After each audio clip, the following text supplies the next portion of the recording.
दोस्तों, जैसा हमने हमारी कल की वीडियो में जाना था कि हमारा विदेशी मुद्रा भंडार 7,000 अरब पहुंच गया है।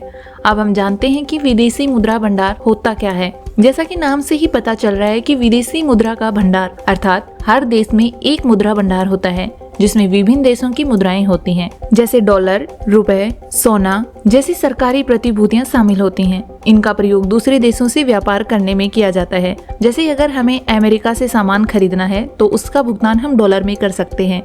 जिस देश का विदेशी मुद्रा भंडार जितना अधिक होता है वो देश उतना ही समृद्ध माना जाता है और भारत विदेशी मुद्रा भंडार में 4 नंबर पर है। अब आप सोच रहे होंगे कि पहले 3 में कौन कौन से देश शामिल हैं, तो मैं आपको बता दूं कि इसमें पहले नंबर पर है चाइना, जिसका कुल रिजर्व 3 ट्रिलियन डॉलर यानी लगभग 3,288 अरब डॉलर है। दूसरे नंबर पर है जापान, जिसका कुल रिजर्व है 182 अरब डॉलर। तीसरे नंबर पर है स्विट्जरलैंड, जिसका रिजर्व है 802 अरब डॉलर और 4 नंबर पर है हमारा भारत, जिसका रिजर्व 700 अरब डॉलर है। अब बात करते हैं इसके उद्देश्य के बारे में कि आखिर विदेशी मुद्रा भंडार का उद्देश्य क्या है, हम क्यों भंडार करते हैं, तो चलिए जानते हैं। मौद्रिक और विनिमय दर प्रबंधन हेतु निर्मित नीतियों के प्रति समर्थन व विश्वास बनाए रखने के लिए यह राष्ट्रीय या संघ मुद्रा के समर्थन में हस्तक्षेप करने के लिए क्षमता प्रदान करता है। संकट के समय यानी जब देश पर कोई आर्थिक संकट आ जाए या फिर बाहर किसी दूसरे देश से लोन लेने के लिए सक्षम ना हो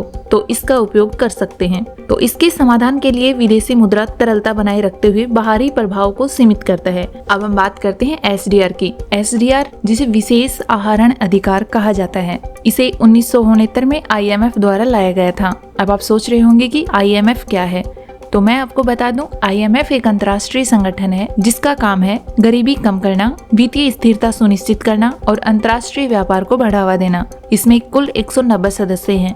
अब वापस आते हैं एसडीआर पर। एसडीआर एक मापक यूनिट है आईएमएफ की।